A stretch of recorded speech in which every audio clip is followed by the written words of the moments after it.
एक शहर में एक बहुत ही धनवान व्यक्ति रहता था। उसके पास बहुत रूप पैसा था और उसने कुछ दिन पहले ही शहर में एक बड़ा बंगला अपने रहने के लिए खरीदा था। वह पैसों के मामले में तो बहुत धनी था, लेकिन शरीर और तबीयत से बहुत ही गरीब था। वह रात दिन पैसे कमाने के लिए खूब मेहनत किया करता, लेकिन वह अपने स्वास्थ्य के लिए बिल्कुल भी समय नहीं निकाल पाता था। शहर का सबसे धनवान और पैसे वाला व्यक्ति होकर भी रोज उसे नई नई बीमारियां घेर लिया करती थी।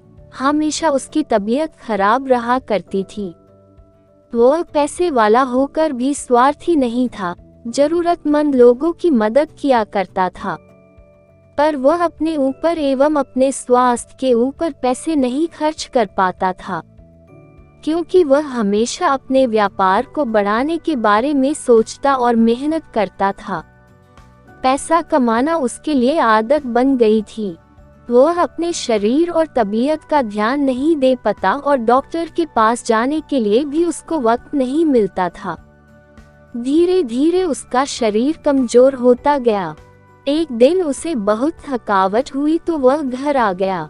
उसकी तबीयत ठीक नहीं थी, उसका सर बहुत दर्द कर रहा था, इसलिए वह सीधे अपने कमरे में जाकर लेट गया।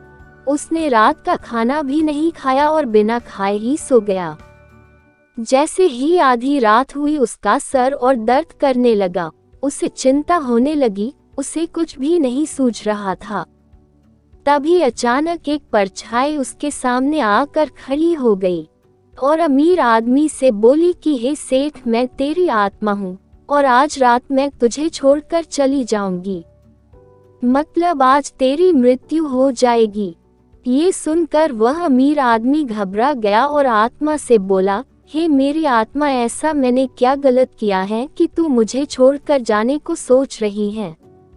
मेरे पास ढेर सारे पैसे हैं, मैंने बहुत मेहनत से ये पैसे कमाए हैं, इतना बड़ा बंगला बनवाया है, इतने बड़े घर में रहने के लोग सपने देखते हैं और तू ये सब त्याग देना चाहती है।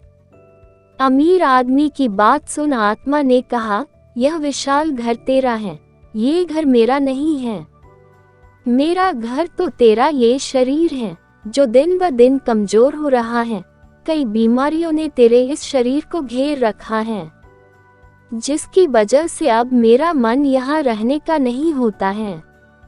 जिस प्रकार तू किसी टूटे फूटे घर में नहीं रह सकता, ठीक उसी तरह से मैं भी तेरे इस दुर्बल और बीमारियों से पीड़ित इस घर में नहीं रह सकती, इसलिए मैं तेरे इस शरीर को छोड़ रही हूँ। ऐसा बोलकर उस आत्मा ने उस अमीर आदमी का शरीर छोड़ दिया और जिस पैसे के लिए वह आदमी इतनी मेहनत कर रहा था, उस पैसे का आनंद और उपभोग वह अमीर आदमी नहीं ले पाया। कहानी में शिक्षा, हमारा स्वास्थ्य हमारी सबसे बड़ी दौलत है।